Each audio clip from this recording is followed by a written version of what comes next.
said he's going to be putting Nigerian labor, Nigerian content and materials first. If we say Nigeria first and it is just us down here that, are pushing that agenda, it's going to be a big struggle. Do you think Nigerian firms, Nigerian organizations should start looking at getting their staff involved in this market or buying to keep it for their staff? Within this side, let's also learn citizen diplomacy. See something. This is Souq business landscape.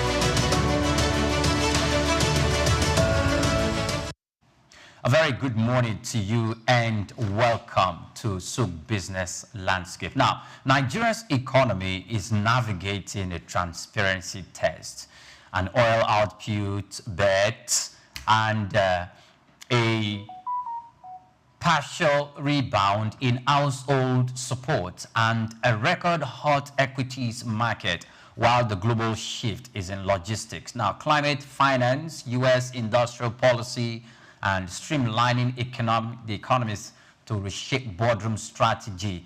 So today we connect the dots, what it means for investors, and operators and policymakers in Nigeria and beyond when it comes to business, economy, and development.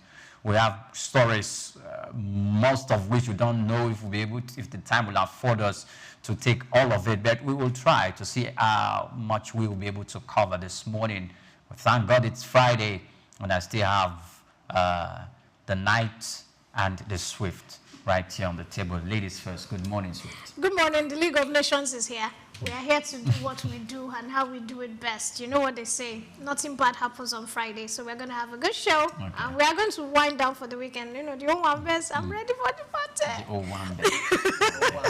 The old one best. Thank God it's Friday. Welcome to Souq Business Landscape. I am Olumide Shokoya. Let's talk business, economy, and development. Good morning, Swift. Good morning, Priye. Yes. Good morning, Olumide. Now, it's time to intimate you with what we will be doing today. Hopefully, we'll cover it, like I said, with the time that we have. Firstly, we will tell you of the government that it hasn't published its legally required quarterly budget scorecards for almost a year, undermining transparency and planning. Next, we'll go to regulators. I would say that faster contracting deep water infill and reactivating idle assets can lift output from 1.8 million barrels per day toward 2.5 million barrels per day by 2026. Thirdly, 10 months in Nigeria's 15 million household transfer scheme has paid at least once to 5.6 million homes. Biometric, NIN, BVN cleanup slowed repeat payments, but the PricewaterhouseCoopers sees 2025 consumption recovery if inflation eases. Our next story will then be trading. Now, trading value in the first 7 months of 2025, though almost total 6 trillion naira already, and doubles full year of the 2024, with July alone at 1.85 trillion naira, driven by block trades and domestic dominance. And then, after a 90% collapse in mail volume since 2000, Post Nord Denmark will stop delivering physical letters and pivot fully to parcels, ending a 400-year tradition. And then we'll go to climate change, which is also on the list of our conversation today at the 2025 NAP Expo in Lusaka. United Nations officials warned that without a major adaptation and finance, vulnerable countries face escalating losses. Updated guardians and digital tools were launched to help nations make bankable NAPs. Penultimately, the Trump administration is weighing reallocating at least $2 billion from the CHIPS Act fund towards U.S. mining, processing, and recycling of critical minerals, which involves lithium, gallium, and with Commerce Secretary Howard Lutnick pushing a tighter supply chain strategy. And lastly, Apple hiked Apple TV Plus by $3 to $12 monthly. US and selected markets know they're keeping the $99 annual plan, and Apple One bundles unchanged. They are not picked by it. Well, these are the stories we will be looking at today. But we'll go on a break. By the time we're back, the Friday morning coffee will start. But this is Souk Business Landscape. Do stay with us. Take Nigeria because it's the mind that needs to first of all be rebranded. Idris said he's going to be putting Nigerian labor, Nigeria content and materials first. If you say Nigeria first and it is just us down here that, are pushing that agenda, it's going to be a big struggle. Do you think Nigerian firms, Nigerian organizations should start looking at getting their staff involved in this market or buying to keep for their staff? Within this side, let's also learn citizen diplomacy. See something. This is Souk Business Landscape. Welcome back. Many thanks for joining us on the program. Now, let's dive into our conversation this morning. The Nigerian government is yet to release its quarterly budget implementation report for almost a year. Civic Tech Group Budget noted that the Fiscal Responsibility Act mandates the finance minister to publish the BIRS, that's the budget implementation report scheme, within 30 days after each quarter. But no reports have been released from the second quarter of 2024 to the second quarter of 2025. That's like a year. And this contrasts with the Buhari's administration, which they said consistently produced at least 3 reports annually. Budget has warned that withholding such crucial data undermines fiscal responsibility and investor confidence, especially as the country courts to foreign capital. According to Budget, the reports are vital for assessing how effectively government budgets translate into public goods and services. The report also serves as planning tools for the private sector, the academia, and the civic society, while signaling to the international partners that Nigeria adheres to global financial norms. And the budget says that the research and policy head described the situation as discouraging, stressing that accountability cannot be replaced by ministerial pronouncements. So Very interesting. Very, very interesting. And before we really jump into the conversation proper, I can remember when budget, when it was established and they came into the fore and they gave themselves that responsibility of holding the government, irrespective of whoever is on the saddle of power, to account, most especially with regards to, implementation of budget. Yes. And budget performance. But the thing is, are we really giving due attention to the good work that budget is doing? Maybe that will serve as a preliminary to the current allegation that they have laid against the current government. I think it's high time. No, probably not high time. It would have been 25, 30 years back that Nigerians, intentionally start holding government accountable with regards to budget performance. And now that it's what we have civic associations, civic organizations doing that, we should give it a second look, and most especially when that civic organization is not attached to any political party. So first of all, when I saw the information, I actually felt very bad, because I was like, it's one of the complaints that a lot of well-meaning Nigerians have been having about the Tinubu administration. Information dissemination somehow has not been, it's not on a smoothest ride. We have told them, I think they need to hire a lot of PR people. We have more people giving out quality information of what the government is doing on social media than the government officials themselves. That's a challenge for me, and this is one of them. What is this about? It is you telling us, giving us the breakdown of what you have done with the budget, so that Nigerians, like you said, it has to do with, it's like your physical scorecard. Yes. That's what people say. You go to school from January to July. We want to see which subjects did you participate in. Did you pass maths? The road network, how much was invested? How much has been disbursed? What is going on? And right now you are keeping Nigerians in the dark. But this is where the challenge is. The act itself, that's where people have been complaining.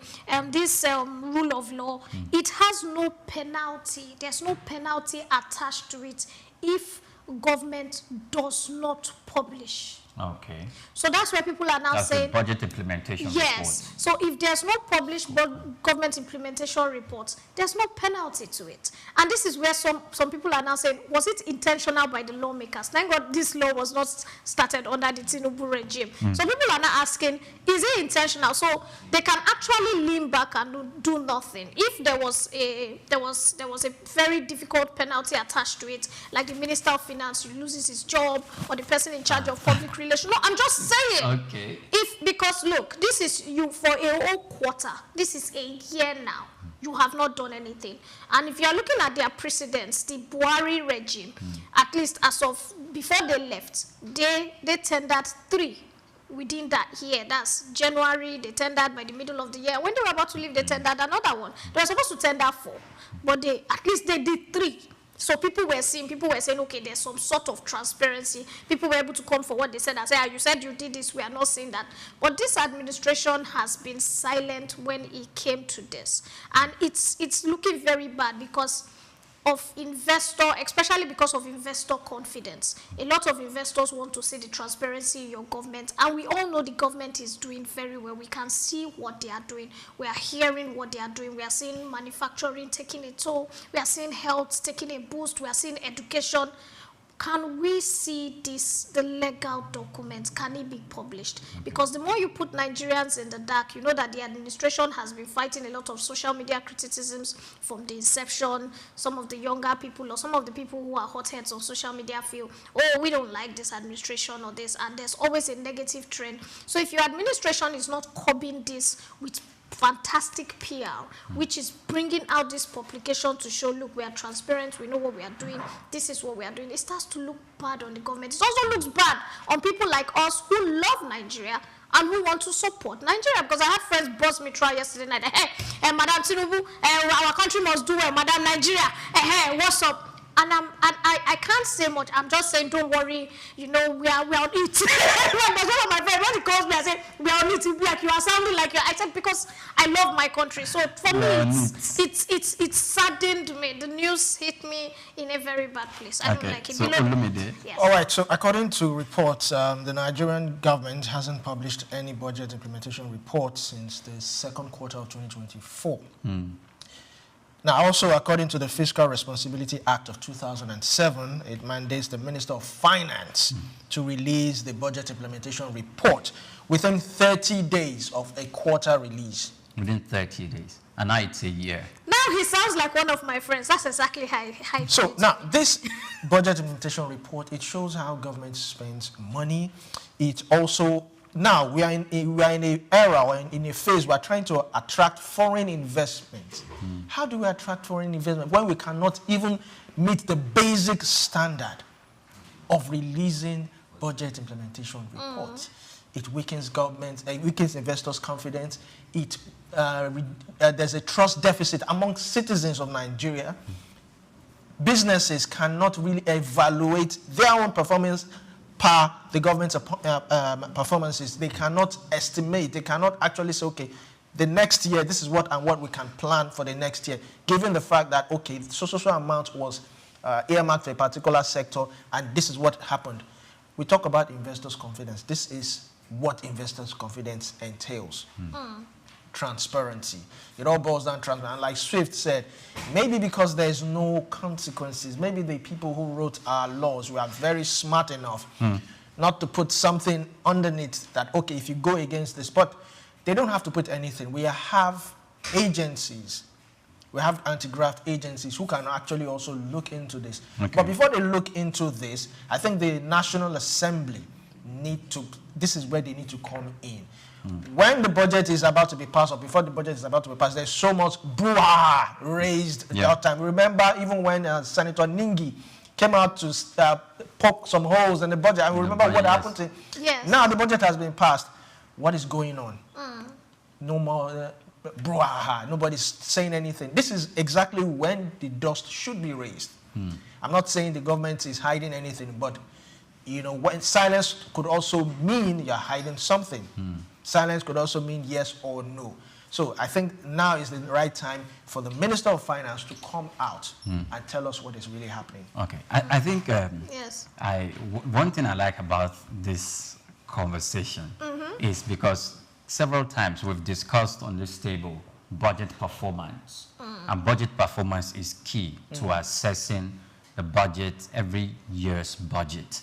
Now, for 2023, when the administration came in, there was serious lapses in the budget to the extent that when criticism started flowing in to the administration, they came out and said, look, this budget, 2023 budget, we didn't draw up this budget. It was drawn by the previous administration, so it was not a budget that was birthed by this current administration. So there is no, it is very, very easy to poke holes, to puncture it, and to ask questions about implementation that were not hitting the nail on the head. The 2024 budget came. We also, people, well, let's say, those who, who look at the administration and implementation, well, I would call them, there's no administration that is free of criticism. They poked holes in the budget. This is 2025. We're picking holes in the budget again. So when we talk about budget performance, how does the National Assembly itself, that has the oversight function over the ministries, departments, and agencies, how do they assess the performance? But the other time, we also have issues whereby you say you budgeted 3 trillion naira for this ministry, for roads, to build projects, to build roads. But at the end of the day, maybe the government was only able to release 1.2 trillion to build that road. It's going to affect budget performance. Yes. And now Nigerians are in the dark. They don't know how much has been released so far for any of the ministries, departments, and agencies. So, are we right when we say the government, or with the government, those who are criticizing the government, are we going to say they are right if they say the government is hiding something? Well, at this point, if you remember, I think was it last week when we talked about the fact that the House of Rep was able to suspend subsection 78 rule of law so that they could pass the bill. They could pass through first, second, and third reading because the lawmakers wanted to ensure the appropriation bill of the Act of 2024 so that they could fund projects that were ongoing. They could fast track. They also dragged the Minister of Finance again, that some monies were not being disbursed. There was no transparency. A lot of contractors were complaining, and that was why that act was passed. The House lawmakers also said they were going to sit on it, and they gave a month. Some of the particular projects, they gave 3 weeks, that they wanted to see what was happening, and they wanted to see a written report to the House stating what projects, how much has been disbursed, who is doing this and that, and they formed a mini committee, yes. Right now, we are back at this again. It's still our same Minister of Finance and his office that has refused to publish, making the government look bad. I think the House of Rep, this is where I'm coming from. I don't think we should call it refused. I'm just saying. Until we hear from the Minister of Finance. It's quarterly. It's mandated by law. This is 3 quarters already. You did not send my child's report card. I paid school fees first term. You did not send second. This is their report card. You did not. Come on. It's a lot. I'm not sending and the it's report. from one office. It's different. We are seeing how Minister of Works is moving up and down. We are seeing how the Minister of Electricity is jumping up and down. We are seeing Minister of Health shaking up and down. Let us see it in the report. Let's see how much was sent to them, how much they really used to shake. That's the truth. That's what Nigerians are asking for. We are not asking for too much. So at this point, I think I'm going to mandate the House to also go back. The same way they were able to... Madam, the Senate I'm telling you, the same way they were able to suspend the rule of law from first, second, third passing, they should pass it with immediate effect and ask the Minister of Finance to publish this immediately and also realize, because Nigerians have called their attention to the fact that in this law, since there's no penalty, maybe that's why the minister and his team are laid back. Can we have a penalty? A minister who your team does not publish this first quarter, second quarter, we should call for his impeachment or his removal immediately. I I think he will sit up because money finance is critical. We're not just looking at Nigeria. We are looking at investors' confidence. That's what we need. We are building an Africa that investors overseas, Asia, Europe are proud to come in, which we have been doing a fantastic job. Now it's just your turn to just publish what everybody has done. Every department is working. It's now on your table, and you are slowing down. Wi-Fi is slowing down. What if it is not on the table of the minister? Okay. It is your job. All right. So now. So good. there's no excuse. That's why I said the House right. needs to sit down. If there's a stricter policy, Olumide, what's your take on this? Don't you think they will sit up? Okay. There's already a law. There's already a law. There is nothing attached to the law. There's a law that says publish. The law mandates. The law mandates the Fiscal Responsibility Act. Yes. Mandates the publishing of that. So it's left for the government to adhere to that law. Now, one thing I want to also bring to the fore is this. 2024 budget, there have been criticism that 2024 budget is running concurrently with 2025 budget. 2023 also. Including 2023. So if we're looking at that, the finances that have been released so far, let's say for the Ministry of Works in 2024 budget, and the one that has been released so far, not what's on paper that is going to be released to the ministry, but that has been released, actually released to building the capital project with regards to infrastructure. Yes. That's the Ministry of Works. We don't have those finance, the public is completely unaware of that. And if the National Assembly, which is the Senate and the House of Reps, are also unaware of this, why are they not raising the dust? Because they also have a responsibility. Because they've been charged with the dust. That is why the appropriation bill. That is why they sat and had an emergency raise the dust of requesting for this report. Yes. What have we been doing since the second quarter of 2024? That was the last time the budget implementation report was released, the second quarter of 2024. Okay, so even the third quarter of 2024, the fourth quarter of 2024, the first quarter of 2025. Now, that is why I would give it to them. That's why they had an emergency meeting. They sat. They went against almost the rule of law, quickened it, made sure that the bill passed, read one, read two, whatever, and they made sure that it's not the National Assembly that is raising the dust. This is budget. It's civil organization now this that is raising the appropriation dust. bill that is coming out. What is the appropriation bill? We want to know what the budget 2023 has done so far, 2024 has done so far, entering 2025. That is what they are asking for, including capital expenditure of each budget. It's like each one is overlapping. Now our lawmakers have demanded our private institution, another institute who is not associated to government, is now raising eyebrows and look. So the lawmakers started this. It's different if this was raised and the lawmakers now went and sat in. So it means that the lawmakers have already foresaw what was going to go on, and they started the process. So like I said, the lawmakers are working. My people are working. I wouldn't say they are working because just let me quote the law again. Yes, please. The Fiscal Responsibility Act mandates that 30 days after the end of the quarter. So they should have acted 30 days from the second quarter, or after the second quarter of 2024. That is when they should have acted. After 30 days, you don't publish this, and after the end of the quarter, you raise the dust. Not wait till almost a year after. So if you were saying, if you say something, wait, sorry. If you were saying they are you are going to say what you want to say. I have to drop this. Sorry.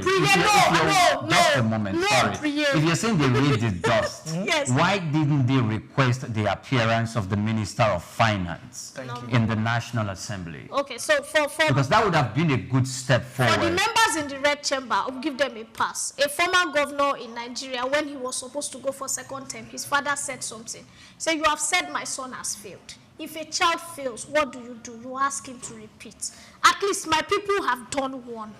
Now, with what Nigerians are clamoring for, with what Nigerians are clamoring for, I now see my people in the red chambers calling for the minister to come in. Okay, so I'm mandating him. But if I were the Minister of Finance right now, I think it is on my table, I would ensure heads roll. That this report comes out within a week or two. I think if the red chambers, if our lawmakers, if they are serious about budget performance, before you pass the next bill, do a review of the existing one or the just concluded. So now we're looking for 2026 bill. So before we pass that 2026 bill, Yes. let's review 2023, 2024, and 2025.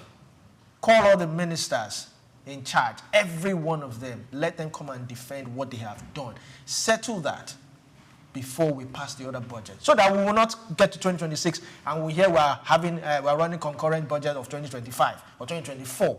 This is what has been happening, and it will continue to happen if our lawmakers do not sit up. But they have said that is why they are passing the Appropriation Act of 2024, because they do not want budgets overlapping and concurrently running anymore. That should be fizzled out. That's why I said the people in the red chamber, apparently they took some steps further. They saw the future. All right, so now let's look at investors' confidence and some of the information and data that investors will look out for that is going to form investment decisions. Yes.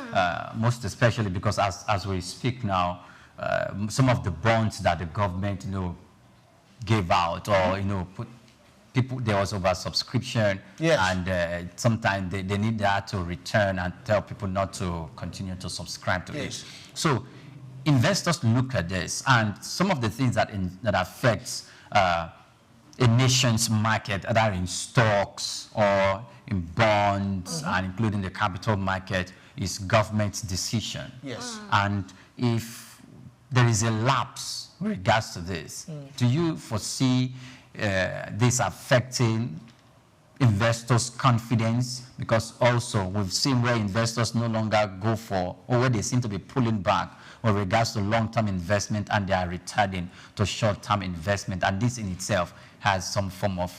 It's already affecting investors' confidence. That is why most of them... We saw a report whereby foreign direct investment went up, but we also found out that foreign investors were actually investing in government bonds. Short-term investment is what they are after. I said it yesterday that most of these foreign investors, they are looking for short-term investments, quick money, and they pull out and they repatriate the money back, because long-term, they are not seeing it viable. Now, with this new report that is coming out, I don't want to, for lack of better word, will I say it would dent the already declining reputation that we have right now. Because if they are looking at a government that has not yet published a budget report since the second quarter, they cannot really project.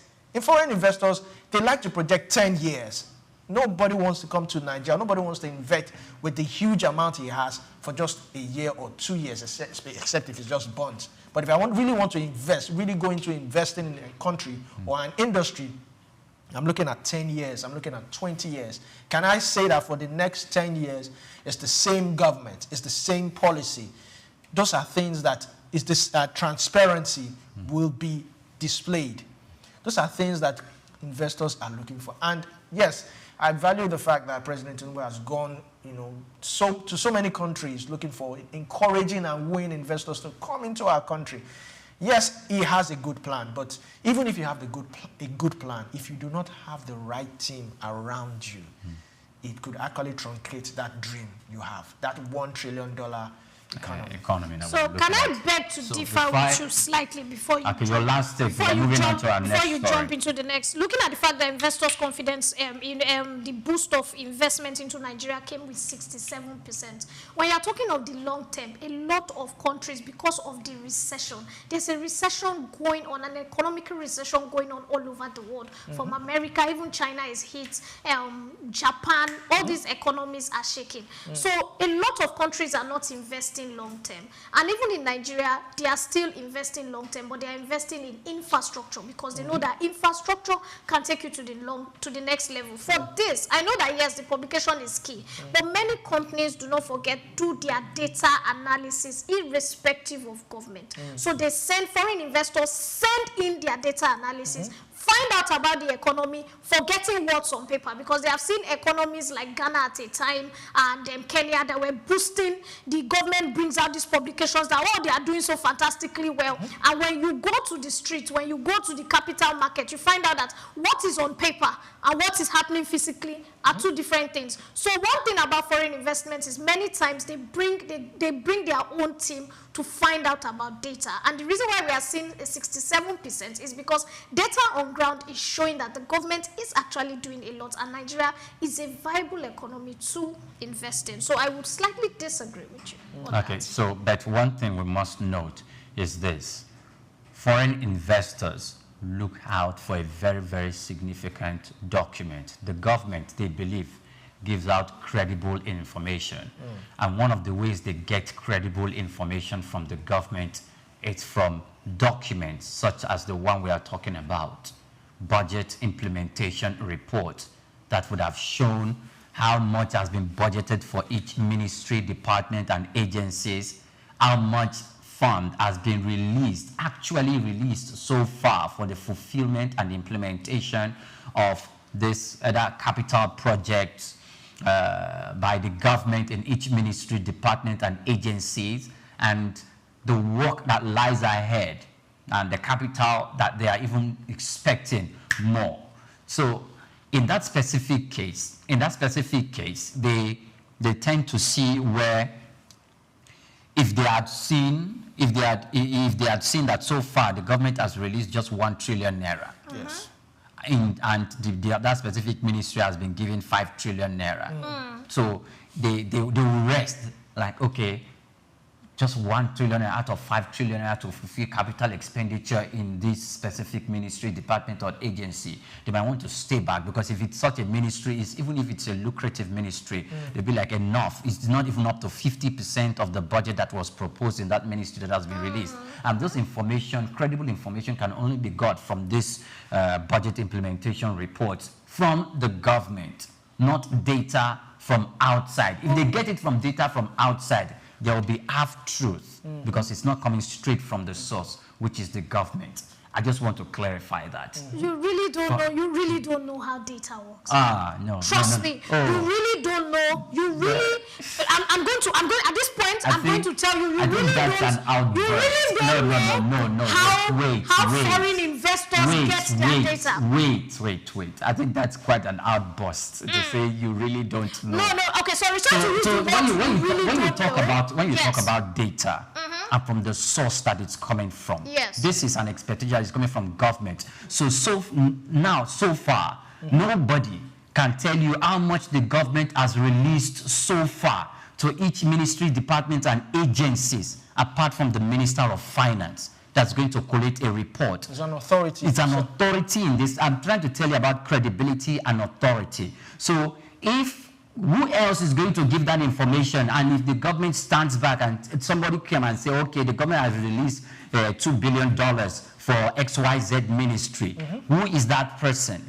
And the government comes on tomorrow and says, no, I've not released $2.5 billion. I've released actually $7 billion for that ministry. Who are you going to believe? You have to believe the government, because the government actually is saddled with the responsibility of releasing funds for the implementation of such projects. I think we need to go to our next story. I agree with you. We need to go to our next story. As much as I'm waiting for the minister, at the end of every month, every department publishes how much they got, what their expenditure is. So if I'm doing data analysis and I have people in each ministry that are sending me information. So what department has published so far? What department has published so far? At the end of the month, have each ministry, so you don't need to, it is in your budgeting. And hold on now, if I'm relying on what's the name of these other people that do external budgeting, that they come to your budget and they check your books every month. What's their name? Auditors? They are independent auditor. They are very big and multinational. So if I'm relying on data from those companies are giving me figures of what got into your account and what was spent. And I'm an outside investor. I'm already getting first world-class information before the minister drops it. Do we have any auditor yet that has done that? Has the government hired for external auditors to audit any ministry, department, and agency at this moment? Have they been audited? And do we have monthly financial statements from ministry, departments, and agencies at the moment through which we can deduce that so far this is how much the government has given to ministry, this ministry A, ministry B, or ministry C? We don't actually think so. PwC. And we're looking at that. PwC. PricewaterhouseCoopers is a contractor and is a researcher. They are He's a contractor consultants. and a consultant. They do it monthly. So if So if I'm relying on data from PwC, and for example, We do they've not rely done on any PwC or the for the federal fourth government. quarter. Have they done that? so if a minister, for example, the way foreign investment works sometimes, because PwC is independent, they are world standard. If PwC tells me, as I'm an investor in China, and they tell me that 100 million was released by the Nigerian government and 20 million was used for this project, and the Nigerian government tells me we released 100 million and 100 million was used, investors will believe the 20 million than the 100 million. Let's move on to our next story. Yes. And for the records, Yes. the Nigerian government, investors pay attention to critical details coming from the source. Data. And if that is even data and it's coming from the government, it can be verified and there is credibility in that. If a consultant comes out and says something else, foreign investors will not take that to account. The worst they can do is reach out to the government to get the actual data, the clarification on that. On that, move on to our next story. The federal government plans to boost crude oil production. Here we go again with crude oil production to 2.5 million barrels per day by 2026 through deep water projects, reactivated dominant fields, and faster approvals, according to the Nigerian or the National Upstream Petroleum Regulatory Commission. Chief Executive Benga Kumolafe, who spoke at the 2025 Pengassan Energy and Labour Summit in Abuja, he said reforms under the Petroleum Industry Act and the new executive orders have cut contracting timelines from 36 to 6 months and attracted fresh investments. Production has already grown from 1.46 million barrels per day in October 2024 to 1.8 million barrels per day, with a cluster and nodal strategy expected to unlock an additional 810,000 barrels per day from deep water assets like the Bonga fields and Egina and Agbami. Komolafe noted that hydrocarbons remain vital to Africa and Asia despite rising global investment in low carbon energy. He added that a merit-based review of marginal field licenses due for renewal has been completed using transparent technical assessment with results submitted to the Petroleum Minister for approval. It seems like we are making progress. But the thing is, have we actually met 2.5 million barrels? Because the target of the administration is 2.2 million barrels. Yes, I think we met 1.8. Yes. So this government is trying to push it further to 2.5 million barrels per day by 2026. It's a good one. It would boost our revenue. At the end of the day, more dollars come into the country. But going into deep sea water, we also have to take cognizance of oil spillage or higher oil spillage. We know what is happening in those riverine areas. We know how the communities have been crying out loud for what is happening there. So we also have to take facts or take cognizance of that. Who are we awarding these contracts to? Would they be mandated? I think they should be mandated that wherever you are drilling, whatever you are doing in any community, you should take care of that community as CRS, corporate social responsibility, in order to avoid spillage, because whether we like it or not, it will have consequences later on. All right.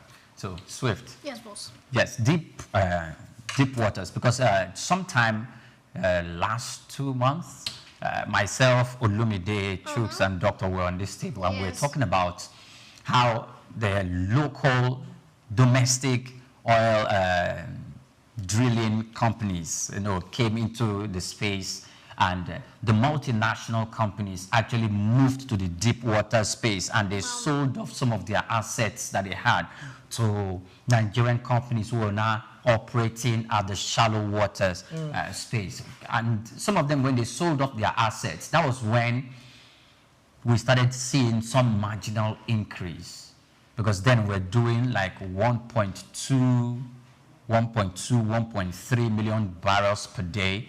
And after the sales was made and activity started, we started seeing some marginal increase, 1.4, 1.5, and now we're doing 1.8. What's your take on this story? It looks like we're making progress. Do you see us eating 2026, 2.5 million barrels? So everybody knows that it's possible that we can meet, because at that point, some school of thought, some stakeholders were asking, was the government hitting too high by asking for 2.5? But other people have come to say they weren't. Now you're looking at the fact that most of the bigger oil companies are moving into the deep waters. It's like the senior boys, when you finish GS3 and you move into SS1, you hand over your short knicker to the junior boys and you start to wear trousers. It's the just, short knickers cost billions of dollars. It's just very easy. Millions of dollars. The bigger boys are tired of settling communities because of pollution. They are tired of the fact that communities keep attacking them, attacking their workers, which has led to a lot of kidnapping. So when as they are moving into deep sea now, you are noticing that nobody's screaming about oil spillage as much. Many communities are not complaining. You are not learning that, because now when for example, when it's a shell, a community that a shell is drilling in, the citizens or the people in that community believe that, oh, shell owns them hand or leg, their hands and their legs. But when it's a smaller company, you now understand that, okay, the smaller company has smaller negotiations who have a smaller budget, a way smaller budget.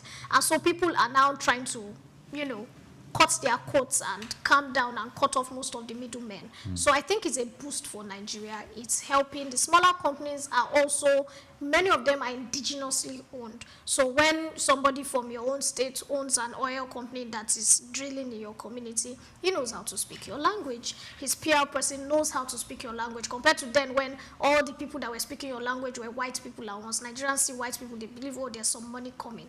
So they are now allowing these workers to work. And that is why, since our own indigenous people are working from the home front, the turnover is going to be better. I think it's a smart, in the regulatory body, it was a smart move. It was good to push the bigger companies to give out some of their vessels and their pipelines that are there. And I hope that as time goes on, it will be better. Also, the new oil act that says that whatever Petroleum Industry Act, that whatever you are drilling, you need to be giving back to local consumption, especially the local refineries, which Dangote is benefiting a lot from now, because there's not that local refinery in quotes that is working except for him. That's also a very good one. In fact, I was informed, there was something I was watching, and I was being informed that Kenya uses more petroleum products. They are what they use when it comes to fuel is more than what Nigeria uses. If you notice, the population between Kenya and Nigeria is a far cry. That's telling you that we are doing so well. The regulation is doing so well. Most of the times in the former administration, they have always complained that what they are sending into the market, most of them are being smuggled out. Right now, they have been able to curtail all that, because when smaller industries are the ones that are drilling near home, that's why they are being more careful about the leaks than when it's international people that are drilling. So I think it's a good idea. It's a fine one. Nigeria is moving forward and we can meet that target. All right.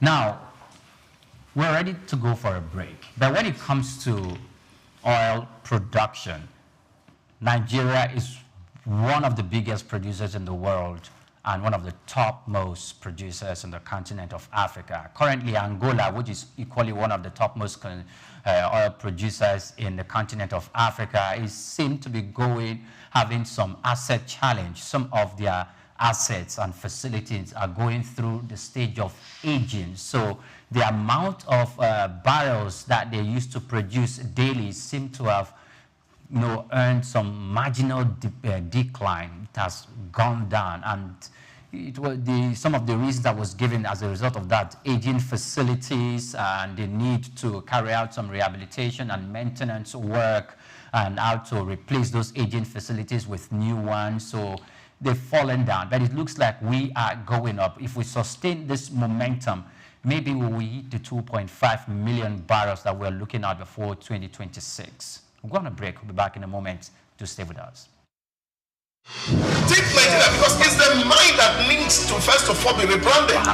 Literacy said is going to be putting Nigerian labor, Nigeria content and materials first. If you say Nigeria first and it is just us down here that, are pushing that agenda, it's going to be a big struggle.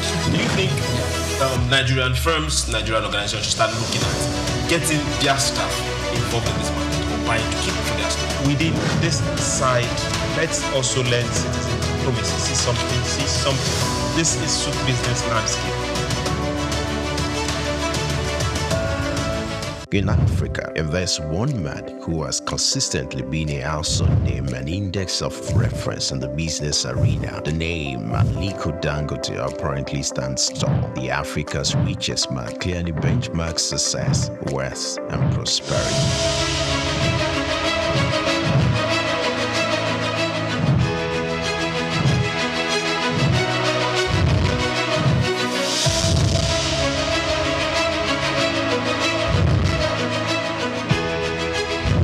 His unofficial love and passion for business are quite phenomenal. These can be traced to his background. Born in April 10, 1957 to Maria Sanusi Dangote and Mohammed Dangote, his maternal ancestors were prosperous caravan traders under British colonial rule, and his grandfather, Alhaji Sanusi Dangote, was a commodity trader. Dangote's grandfather was heavily involved in his upbringing and helped ignite his entrepreneurial spirit. For Dangote, one will ever assume his wealth was handed out or easily channeled, being an offspring of Dangote, but his success didn't come through daydreaming. Dangote complemented inherited fortune with deliberate hard work and innovation to pave his way to the top. Those who knew Dangote while growing up will not be surprised at his outstanding success. At age 8, Dangote uses pocket money to buy sweets, which he and others sell for a profit. Everything big in life starts from little.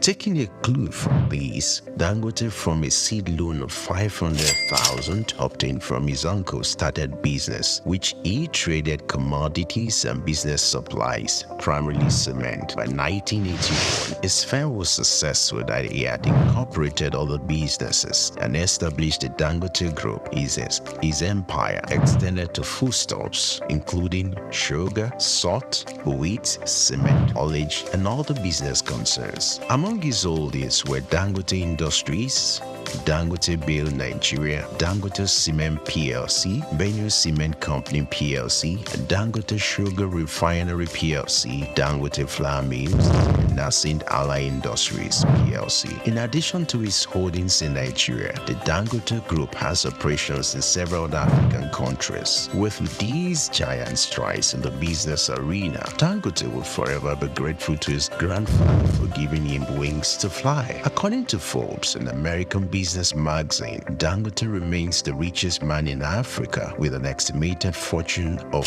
$13.9 billion. Dangote is one Nigeria, highly decorated with honors as well. His urine service and huge investment also got him both local and international recognitions, like the Guardian Man of the Year in 2015. He won the 2016 African Business Leader Award organized by the African American Institute. Dangote was cited as one of the top most influential Africans by the New African magazine in 2015, 2017, 2018, and 2019. He was recently conferred with the prestigious award of the National Order of the Lion by the President of Senegal. When it comes to breaking jinx, Dangote has it in full measures. He took his pioneering and jinx-breaking adventure to another dimension with the unveiling of the $20 billion refinery, widely adjured as the largest single-train petrochemical refinery in the world. The refinery has the total capacity of 650,000 barrels of crude oil per day and is expected to earn as much as $21 billion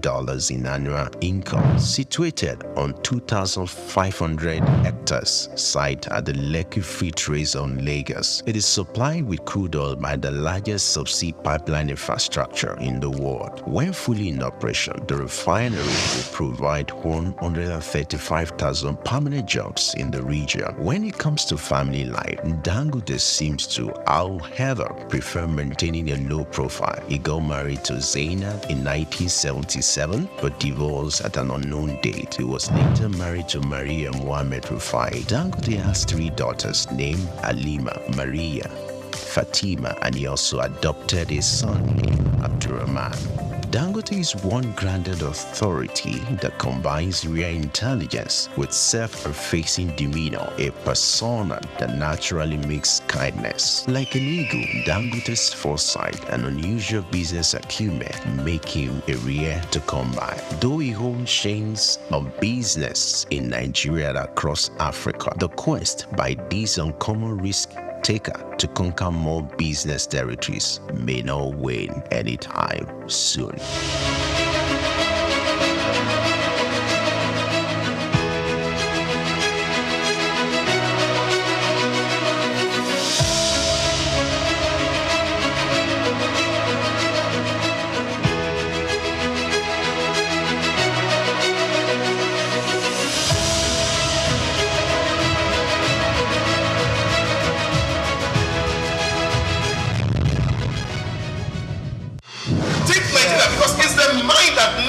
First of all, be rebranded. Idris said he's going to be putting Nigerian labor, Nigeria content and materials first. If you say Nigeria first and it is just us down here that, are pushing that agenda, it's going to be a big struggle. Do you think Nigerian firms, Nigerian organizations should start looking at getting their staff involved in this market or buying to keep for their staff? Within this side, let's also learn citizen diplomacy. See something. This is Souq business landscape.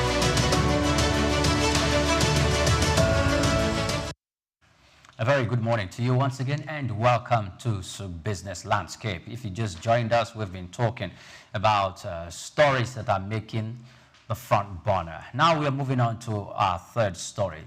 10 months into the federal government's 15 million household cash transfer scheme, only 36% of beneficiaries have received support, according to PwC's latest mid-year outlook.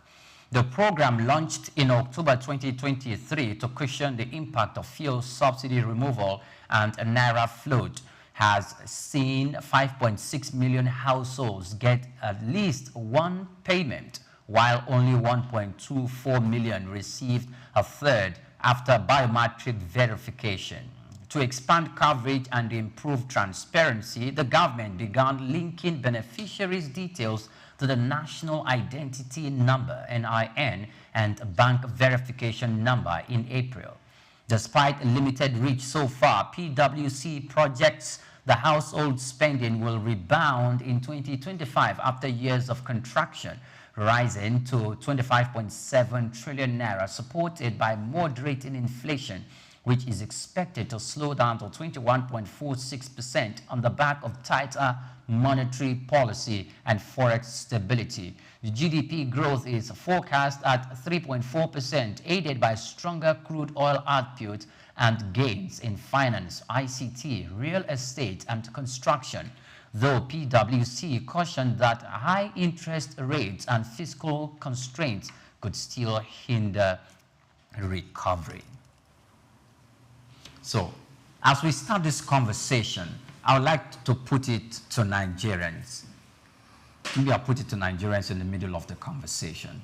15 million households were the target captured. PwC is telling us about 5.6 million people, or 36% of that has been done so far. Yes. And I think one of the things they did, which I find laudable, was improving targeting with NIN and BVN. Okay. That there you will get data.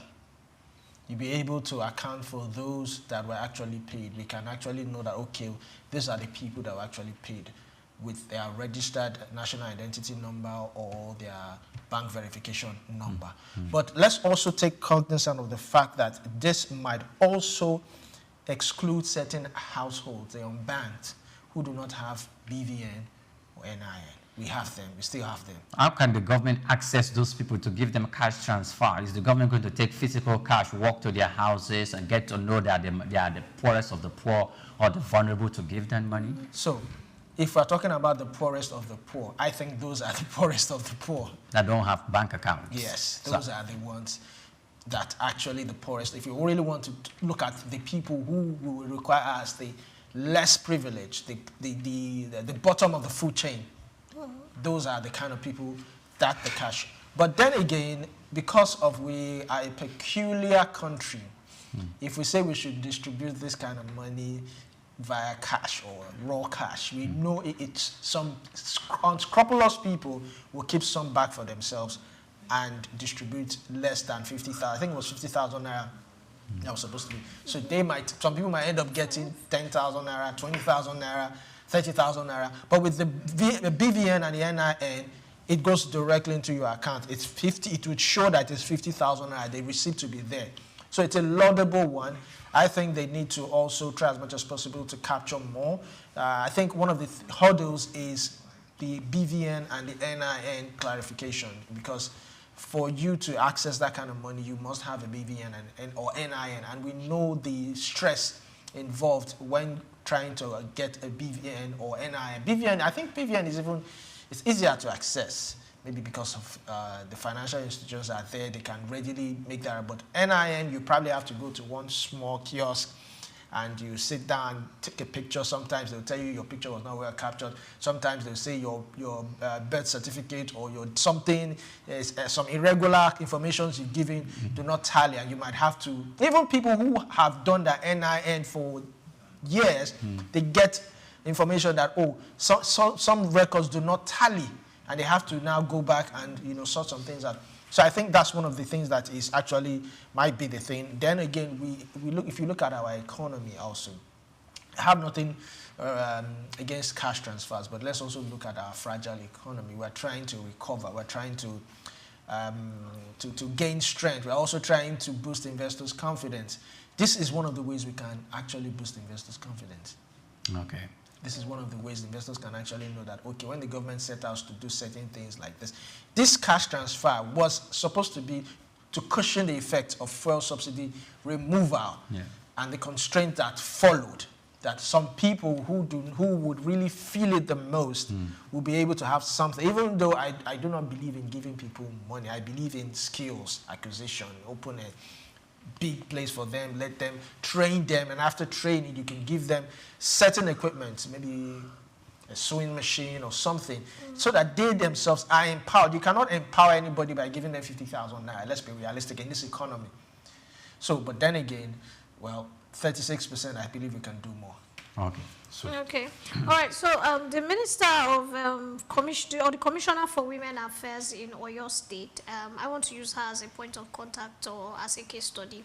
She had come out to say about 150,000 households had been reached as of when she was talking, because it's about 25,000 being given. So she had come out to state that, look, she has supervised, she has seen the data, and that right now the good thing about it is, like he said, it's no more physical. So you drop your information, you give us your house address that is linked to your NIN, what you do, we go through your bank records and make sure that if you have been receiving 500 million for business, we will not receive our 25,000 naira, which is supposed to be, I think, paid 3 times. I said that's 25, 25, 25, I think that's about 75. So you will not receive it. If I'm seeing monthly salary of 200,000, you don't need this cushioning effect. I need to ensure that from your NIN, which can be linked to all your banks and can be tracked, you are actually one of the low income earners. So they are saying that, okay, through NIM that they have been able to track, and some houses in Oyo State have seen this effect. So let's use Oyo State as a state, a point of contact. Unfortunately, they always claim that most of the states, because some people came out to quarrel when the funding started, that a lot of the funds, it was looking like it was being targeted towards the north, because they claim that there are certain states in the north that have more vulnerable people than certain states in the south, south, and southeast. Now, their own commissioner for women affairs, I don't know, I've not seen any publication of them saying this is how much that was shared, this is what we are giving. Instead, there was a documentary of somebody, some people claiming from some northern states that they were being given 5,000 instead of the 25,000 naira. That's still an allegation which we cannot prove. But I just hope, like from Oyo State, South states, most states, what I expect federal government is women, Commissioner of Women Affairs, people, the Ministry of Women and Children Affairs, because, the vulnerable in society many times starts with the women and the children. When women and men, you people are strong, can go out and hustle. Women and children should not be left hungry, and women, because they will be pregnant, they will feed, they have to take care of the children. If you like, fight with me, I've said it. So we are looking at the fact that the federal government should mandate all commissioners, female commissioners that are in charge of the Ministry of Women and Children Affairs, to be the ones to give us this data. How many people have been reached? We want to see documentaries. We want to see women coming out to say, oh yes, because I can go to a university and ask 50 students to put in their NIN that they are the vulnerable in society. And this is not what this fund is aimed at. So we need to be very particular. When funds are released, who is in charge? So I was proud of Oyo State that, okay, the commissioner came out to say there was due diligence done. People who registered were given, and they did not give them physically. They gave them via NIM. They're able to track their bank records. They're able to see that, okay, these are really the vulnerable in society. What are other states doing? So that's my question. What is federal government doing to monitor what other states are doing? Great. What a man can do, it was said, a woman can do better. I would like to add. Yes, please add. So before you add, I need to say what I wanted to say earlier on. If you are watching us, or you are listening to the IL 95.9 FM, please reach out to us on any of the social media platforms as Souqnews TV, and let us know if you have received the federal government transfer, 15 million ohms transfer of 25,000 naira or 30,000 naira, or you've received it for 3 months, 75,000 naira. Or maybe if you are a student and NEL fund, you've been getting NEL fund, that's the National Education Loan Fund, as a student to pay your school fees, and to equally to get some 20,000 naira for upkeep that the government said is sending to students by way of the student loan fund. You can equally reach out to us on Souqnews TV on any of the social media platforms at Souqnews TV, so that we will know and demystify some of these issues, because there are some Nigerians out there who don't believe or who don't think that anything good can come out of the country, and that the government is just making a statement in the vacuum, that they are not actually doing anything. So if you're a beneficiary, talk about it.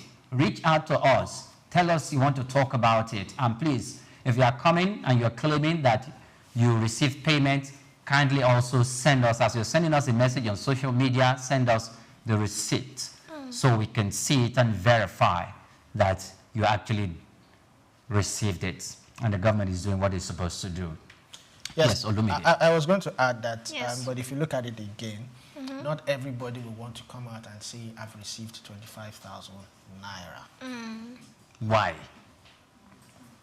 Why would you want to come out? That's where the Nigerian problem is, because That's the Nigerian You had a problem. The government came and solved the problem. Now you don't want to talk about it? now the same Nigerians that are in the diaspora, they proudly tell you that, look, this is what we collect per child on welfare. I think there was a time it was whether 20 pounds or so. I had friends who were living in Nigeria. That's why some of the rules they are bringing, I'm laughing. I used to have a friend who is a millionaire's wife, and every month a 20 pounds check for her 3 children coming. And Mama said, okay, well, 20 pounds, wow. And the milk and everything is sent to another family, a friend who takes it and who drinks, who was their cousin, who was a single boy in the university, getting free milk and dairy products for children and diapers and other things that the government uses to supplement. but they come out with pride. They talk about it because you go there, you go to the offices. When it's time to queue, I think they do it once a year. These people fly over and tell you they are going for holiday. They are not going for holiday. They are going to re-register themselves and their children that we are on welfare. So over there, I think it's the system. People say it with pride. There are millionaires over there, or there are millionaires over here. That's what, there are millionaires over here, but they are still eating from the system because they had their children. But they are not millionaires over there. No. But the welfare package is for everybody. Everybody. That's what, it's not for everybody, it's for the low-income earners. They are not supposed to be low-income earners. Over there or here? Over there. Because here, they own their own houses. They own, no, let's remove here. That's what I'm saying. Because you can be a millionaire here and you only have a few thousand. Now, if they are working over there, they would also not fit into that. It's supposed to be for the low-income earners. But the low-income earners are only because working. they don't have jobs at all. Okay. They fit there that they are supposed to be on welfare. They are not working anywhere. So it looks like, okay, they don't have a basic education to work. But in Nigeria, they are working. They are probably working somewhere that they are earning 400, 500,000. But you see those 20 pounds, 100 pounds, 50 pounds there, because they've had their... For you to leave Nigeria to go and have your child abroad, you are not poor. That's a privilege. That's some money. But they are collecting that welfare over there. But they probably go, in fact, they all meet themselves, the Association of Nigeria, they will be laughing at the government. That's for some of them. Some people are actually need it. Now, what I'm trying to say is, in Nigeria, if you see certain people at welfare, they are doing welfare at Island Maternity, and you see me queuing there, you'll be, Titola, what are we doing here now? What's the problem? Has it got into this stage? When you come, how much is the money? 25K. Let me give you 5. Olumide will say, let me give you 5. One other guy in this office will say, so the way we look down on welfare here is one of the reasons why people hide. To acknowledge, I'm going. So if you open a food kitchen, a soup kitchen, if you see a banker walk into a soup kitchen in Nigeria, you'll be like, what's your problem? But we have notable Nigerians. Somebody said there was a time he saw like 5 celebrities walk into a soup kitchen in America, sit down and eat good food. And they're like, it's free now. Why am I going to spend $200 or $100 eating when we they shop correct food for here? But in Nigeria, there's a soup kitchen in Lupeju here. You wouldn't go because you are wearing a suit. You are a TV presenter. You will be expecting. There's a soup kitchen here. Are you planning to go? There's a soup kitchen close by. We have to visit it. I said if there was. No, if there was, okay. No, okay. So it's ego. In Africa, it's ego that makes us not acknowledge if we get handouts. That's the ego reason for me. Okay, but we need to clarify something. You. If you are receiving federal government's 25,000 naira or 75,000 naira and you are ashamed to say it outside, that means you are lying. Just a moment. That means you are lying. You are not the person that money is meant for. You are disguising and you are presenting a false status of yourself so that you can benefit that money. And that is wrong. Because, and if you are not, and you think you are in that category and you are receiving it, you are obligated to come out to say that you're receiving it, because people are doubting the government, that the government is not doing things like that. Yes, Olumide.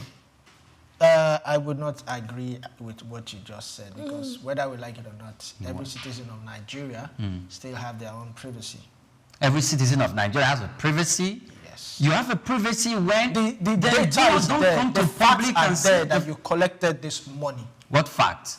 The data, they have your BVN, your NIN. Okay. So now you're shifting the blame to the government. No, I'm not shifting the blame to anybody. The government should make the list possible to the media, make it possible to Nigerians that, look, these are the names of the people whom we have given 75,000 naira for 3 months, and we have the names of them, and they are like 5.6 million people. Yes, it's fine. It's like the government should have the website and publish these names so that we can see them. But if the government has not done that, and you are proud of that, you received the money from the government, I think you also have a responsibility. What kind of privacy are you? What kind of privacy? Because you don't want people to look down on you. I'm not talking about looking down. That's the truth. If you see my name in newspaper that's anti-suit, did you collect 25? What's your problem? What's your business? That's my previous. All the time, what's your business if I collected it? All the time, I've always said that I've benefited from the free train ride during the free train ride. I've always said it. With pride, yes. With pride. It's no privacy. It doesn't mean I don't have the money, but good things are free. Good things they are sweet to enjoy. Yeah. So I always say it. But some people, and there's data for it, because for you to go on that train ride, you will have to go online and book for it. Book for it online. Yes, online. And there's a specific, I think, hour you have to book for it. If not, it's gone. Do you understand? So they have that data. So whether I come out to say, oh, I enjoy free train ride or not, my name is on their record. But if I don't see your picture, if I see your picture, maybe one day now, as we are talking now, I'm talking about federal government budget, somebody just puts that your picture, free train ride on social media X, they'll just be like, with all the mouths, now free train ride. I've said there's nothing wrong with that. This is the Nigerian people who look down on you, Baba. No way. Oh, with your card, you have your carry card for which you enter the BRT because the government came. During the removal of fuel subsidy, the government came out and say, look, because as a result of this, we're cutting transportation 50% or 25%. And we're busy looking at them. Okay, 50%, 25%. So, and they equally said for even commercial vehicles. That means it's not only the BRT, it's also for commercial vehicles. And I'm just watching and thinking, okay, you want to take a vehicle from Ikeja to Surulere, Jolegba, and you walk to the bus stop and the conductor is telling you to enter, and you walk up to her and you say, the president said there's a 25%. There's a 25% reduction in the fuel because of the fuel subsidy. Just a moment, please, and I am coming. The transport fare you talked about is 200. No, it's 1,000 naira. It's 1,000 naira. So if we remove 25% from here, I'm just going to give you 750 naira because the government said this and all of that. And I'm beginning to imagine you explaining to the guy in English or Yoruba. Probably you're using. Okay. It depends on the language you use. It's going to. So let's assume I walk there and I explain in English, and he looks at me. Because now you are imagining how he's going to respond to me, or maybe I'm going to move away from that place with a bloody nose or something. Or you say it in Yoruba and I see the response coming from the guy, like, so imagine that kind of thing. So when the government said things, I begin to wonder, because if you say in BRT or in Cowrie, you go there with your card. So probably they are going to program the machine. Yes. And you swipe your machine across the car, and it's just, instead of charging you 1,000 naira, it just removes 750 naira instead, and tells you that, oh, this is as a result of the benefit that you are enjoying because of the fuel subsidy removal and blah, blah, blah, and tell you that, sorry, this service is going to end in 2 weeks' time, so date. So, and I begin to wonder, but there is no privacy in that, because you cannot, if you enjoyed it, you're a student, except maybe your parents did not know that they are collecting school fees from home, and they are also going to the government and say, oh, I need the loan, and you are taking loan from the government, and the government and your parents are giving you money. You don't want to come out. Maybe that could also be part of the problem. So are you saying that anybody who applies for a loan should come out and say, I have applied for a loan? No. Thank you. Okay, well, this conversation should not end here, because Olumide seems like he just shut me up. However, no problem. Let's move to the next story. So you want to move on? Okay. Yes, of course. Okay. Nigeria's equities market hit a historic milestone as transactions reached 6 trillion naira between January and July 2025, surpassing the 3 trillion naira recorded for the entire year of 2024. According to the Nigerian Exchange Limited, July alone saw a record 1.815 trillion naira in trades, largely driven by block transactions. Domestic investors dominated activity with 91.96 share, which total 1.669 trillion naira, while foreign participation accounted for just 8.04%, which is an equivalent of 1.459 billion naira. This marked a sharp jump from June's 778.65 billion naira trades. A breakdown of the 7-month performance showed domestic investors accounted for 4.726 trillion naira, which is at 78.67%, while the foreign investors traded 1.281 trillion naira, an equivalent of 21.33%. Foreign inflows stood at 609.73 billion naira against the outflows of 671.56 billion, reflecting cautious offshore sentiment. Within domestic segment, institutional investors led, I was expecting that, with 2.738 trillion naira, while the retail investors contributed 1.988 trillion naira. The Nigerian exchange noted that the robust trading levels underscored renewed confidence in Nigeria's capital market despite macroeconomic pressure. You know, most of the trades that took place here are block trades, and when you see block trades taking place, it's an indication that you have both institutional investors and big investors. Yes. The top big boys and the players, they come to invest in the market. That is why you can see that it's block trade. But what's your perception, Olumide, about this? Well, this shows that there's a strong domestic participation and investors' trust and majority, which is actually good. I mean, I think it was last week the insurance company were doing well. Kudos to them. But let's see it also trickle down into the economy, because while you are making big money, are you also offering people the chance to invest? Because sometimes this, when they make publications or when they go public that, okay, we want to sell certain amount of stocks, who and who gets to buy it? Are the real people get to buy? I don't want to say the low income earners.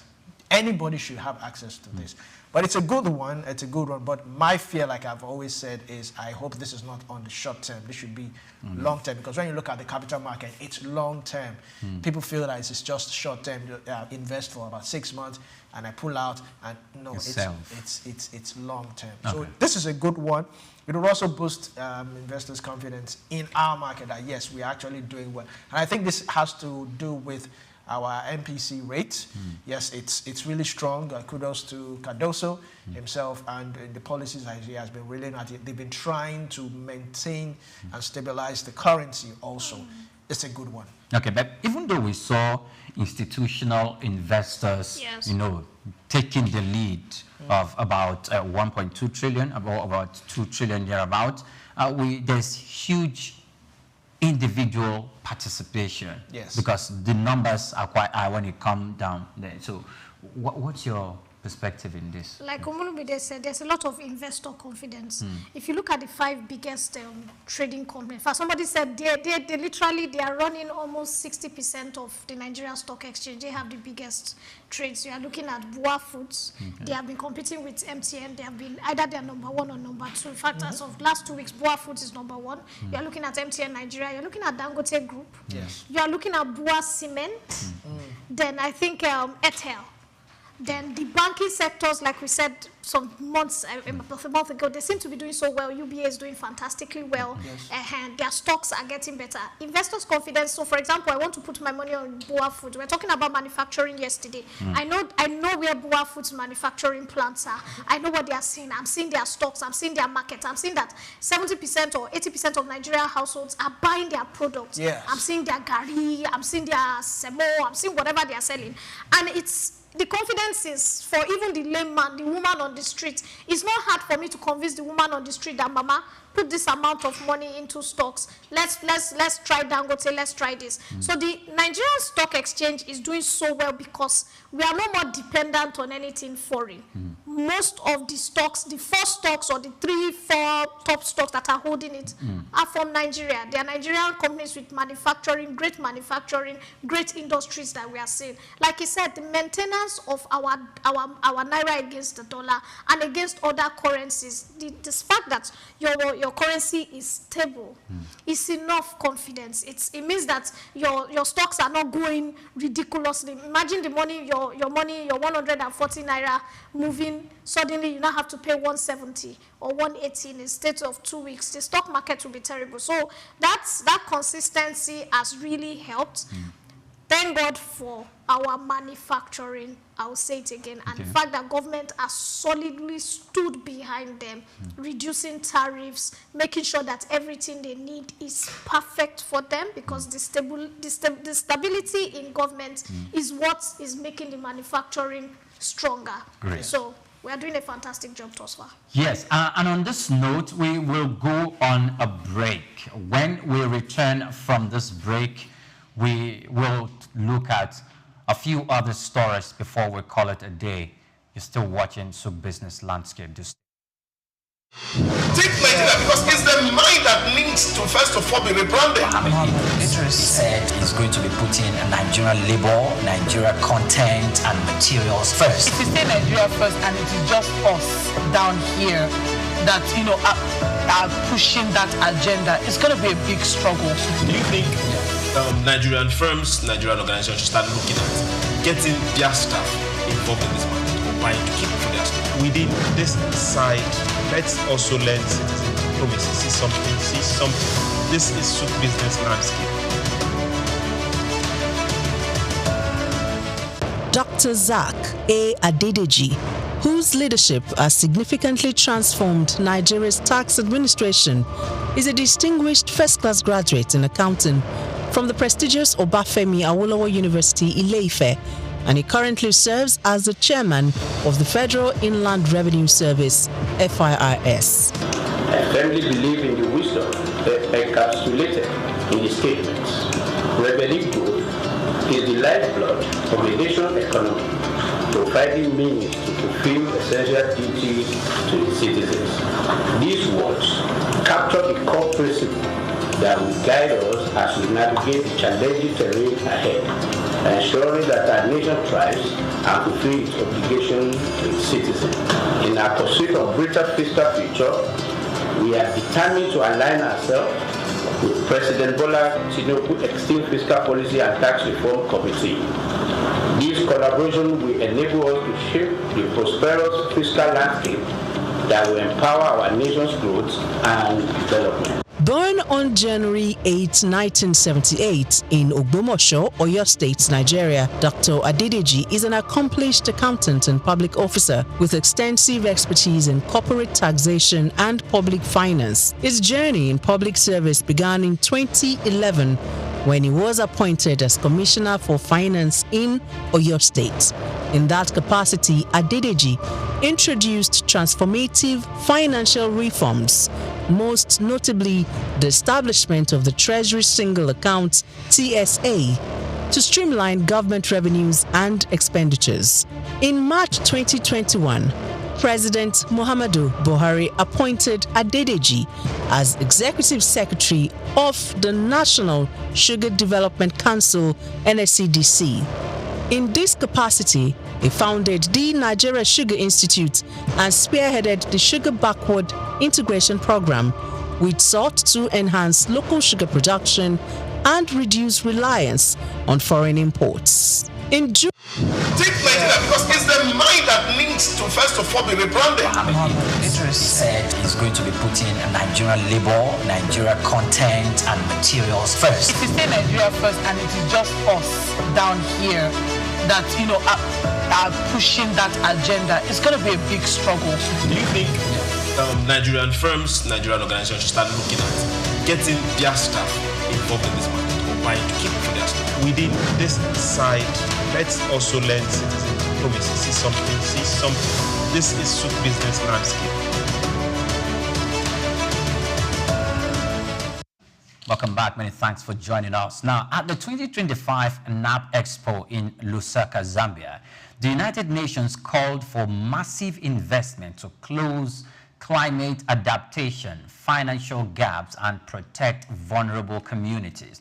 The event, attended by 400 participants from 80 countries, focused on strengthening national adaptation plans ahead of COP30 in Brazil. United Nations Climate Change Adaptation Director Joseph Nazev warned that without funding, poor nations will bear the brunt of worsening droughts, floods, and crop failures, stressing that around $300 billion annually is needed by 2030. Zambia's Green Economy Minister, Mike Elton Mposha, urged making NAPs bankable to attract private sector financing, while COP30 Chief Executive Officer an attorney, said that adaptation must be elevated to the same priority level as emissions reduction. The expo also launched updated technical guidelines and new AI tools to help countries build resilience. Indigenous leaders highlighted the role of traditional practices in adaptation, while delegates welcomed Zambia's support for the global event. What's going through my mind is the $300 billion for poor countries.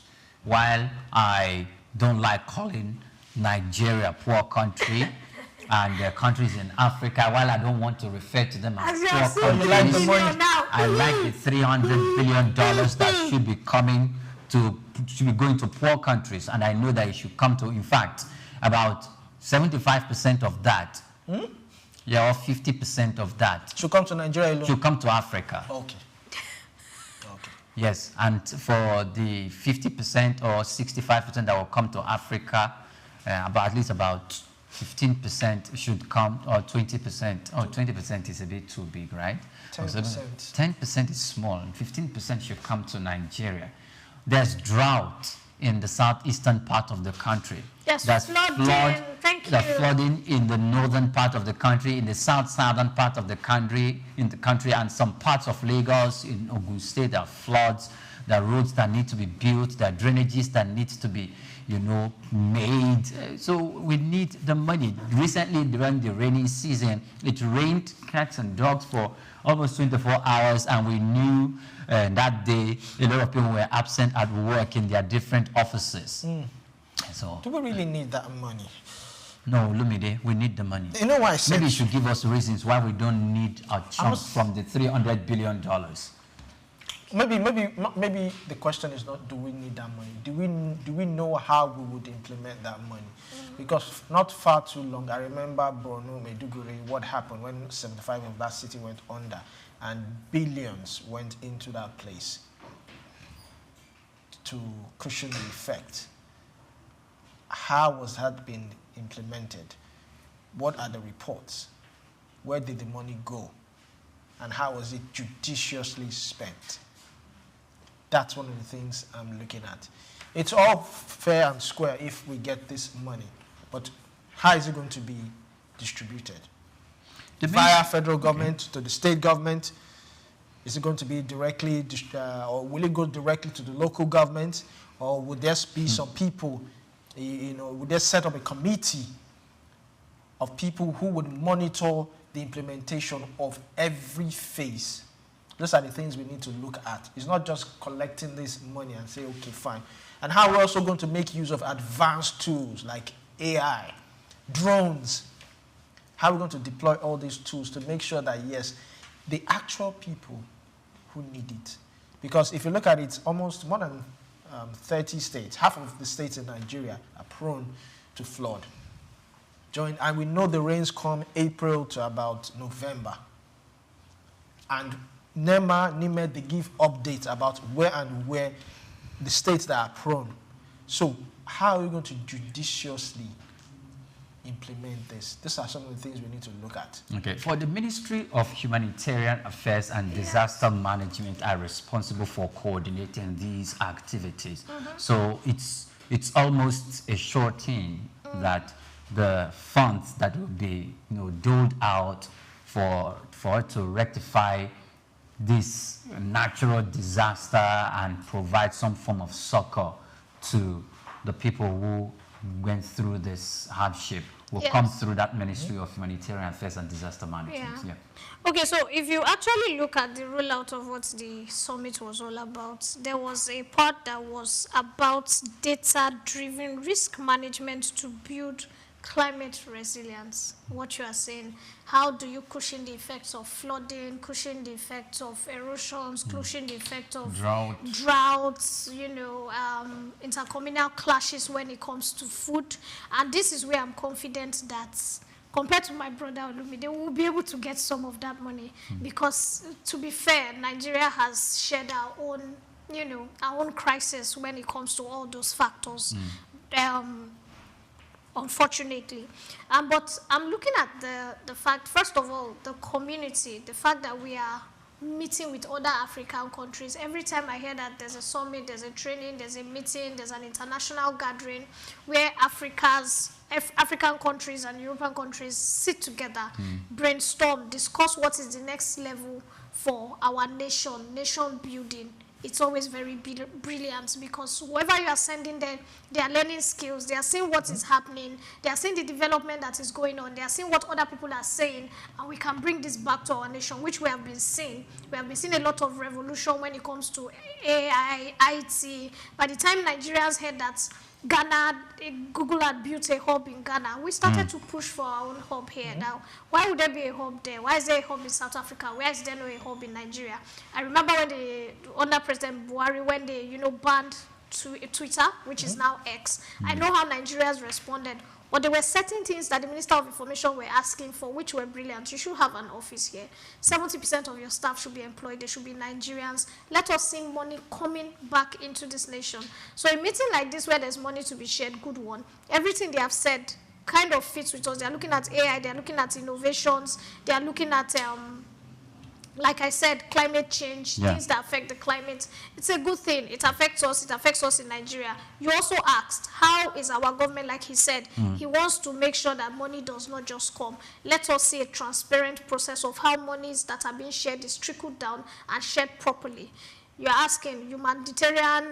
Ministry of Humanitarian Affairs and Disaster Management. Well, I'm not a part of them, but with this money, I may just join. What are they going to be doing about it? I hope. Okay. Like we all hope. They have been doing a fantastic job thus far. We all hope this continues and, these monies are put into good use. But anything money entering the economy for now is good for me. It means that they are back. There's backing up. We don't need to take in from our reserves so much. It will reduce what the government has to do with asking for loans. At least there will be some cushioning effects here and there for the flooding. So for me, it's a plus. I feel if we get this money, let's build dams. Let's reinforce the dilapidated ones. Drainage channels should be fixed. Every other thing should be done. Yes. I think the bulk of the money should go into preventive measures, not relief materials, because that is where I see this might tilt to. Okay. Preventive measures and relief material. I'm thinking we're going to have both. We're going to have both in the sense that I don't think at the moment the government has the finance, all of it, to build or to rectify all the dilapidated roads or fix the areas where there are flood-prone areas and fix the roads where you have erosion and drought. I said 10% of 300 billion, which is like $30 billion. I even said we're going to have that. We were just trying to talk and say, okay, if it's just $3 billion. It's a whole Africa. No, I mean, saying that 10% of that money comes to Nigeria. So 10% is for... Or 1%. Now you are talking 1%, 2%, 3%. Maybe like $3 billion. How can you be asking for 10? Now $3 billion. Okay. Comes to Nigeria. That's a lot of money. That's a lot of money. You can build dams. You can also build IDPs, IDP centers, so that you know that, okay, all this, that's why I said more. If 75 or 60% of that money is channeled to preventive measures, and maybe 20 to 25 for relief materials, we've done a good job. Okay. Well, this we'll go to our next story, which we'll just briefly look at, and it is always in the news. That's President Donald Trump. The Trump administration is considering diverting at least $2 billion from $52.7 billion CHIPS and Science Act to support critical minerals projects in a bid to reduce the U.S.'s dependence on China and strengthen commerce. The Secretary of Commerce, Howard Lutnick's role in the sector, sources told newsmen. The plan would relocate funds initially set aside for semiconductor research and factory construction without seeking fresh congressional approval, aligning with Trump's effort to reshape what he has criticized as a giveaway to chip makers. Officials argue that bolstering mining, processing, and recycling of minerals like gallium, germanium, and lithium is crucial for semiconductor and defense industries, where China controls significant supply, while the proposals is still under discussion. Industry leaders such as Albemarle, the world's top lithium producer, have said new government support is essential to advance stalled U.S. refining projects. The move comes after questions were raised about Washington's broader mineral strategy following recent Pentagon investments in rare earths. Pentagon is just investing in rare earth. I know we are out of time and we need to leave. Yes, now. it's a good one. They want to reduce dependency on China for critical minerals and vital for defense and tech. It also empowers domestic mineral supply chains. Yes, which is also a good one. So I think this is what Trump is doing what we're supposed to be doing. What we're supposed to be doing. So I wanted to ask. Wait, let me ask you first. We're out of time. And the member of the Red House. How can we stop depending on China? Because that's what exactly Trump is doing. Like, we must stop depending on China for rare earth materials if our defense industries and defense equipment industries know we have to continue existing. For now, it's going to be very difficult because China is going into bed with us seriously. They are trying to partner with us in everything from railway building to schools to factories, and they are getting percentages. They are negotiating on the table to be board directors and having percentages. So we are already in bed with them. I don't know how we are going to disembark, but the truth is the Nigerian government is already taking the right steps. We are not building our manufacturing companies in China. We are building here. So that tomorrow, if a radical president comes, like what's the name of this guy again that was so crazy, that Idi Amin, you can chase away all the foreigners. No, I'm just saying. He was very democratic. That's what I'm saying. Tomorrow, so we can't use them as a yardstick. Tomorrow, there have been governments who have come out and said any company that is owned must have a Nigeria own 50% shares, 70% shares. That is how you reduce, it was done in South Africa. That is how you reduce foreign dependency in your country. Okay. So it's doable. Let them invest. It's just someone radical to come and, so make some moves. I think for us to reduce our reliance on China, I think maybe we need to tell the Chinese to come build their industries here, maybe build their manufacturing here. And the government will need to take a right step further by not only saying 30% of our raw materials should be added. Our raw materials should go through 30% addition of value. Not only we can do 50%, and the government can look for a specific legislative framework to, build the capacity of local manufacturing companies here in Nigeria. China, they're buying lands and they are farming of the lands here in Nigeria, and they are exporting to other countries out of Nigeria. If we are going to stop relying on that, we will need to make sure that we also play very big in there and regulate what they mine, what they build, what they grow on their farms, and mandate them to sell at least 50% of their produce here in Nigeria and not export out of the country. On that note, this Friday, we've come to the end of Souk Business Landscape. Many thanks for watching. Please do well to follow us on all our social media platforms of Souqnews TV. My name is Oyinpriye Kromale. Yes, Solomide.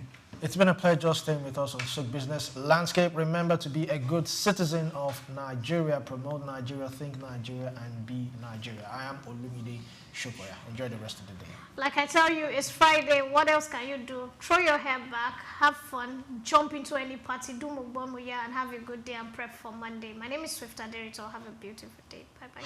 Take Nigeria because it's the mind that needs to first of all be rebranded.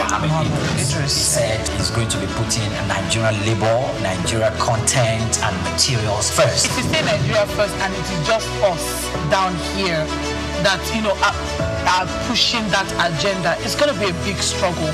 Do you think Nigerian firms, Nigerian organizations should start looking at getting their staff involved in this market or buying to keep for their staff? Within this side, let's also learn citizenship. promises. See something.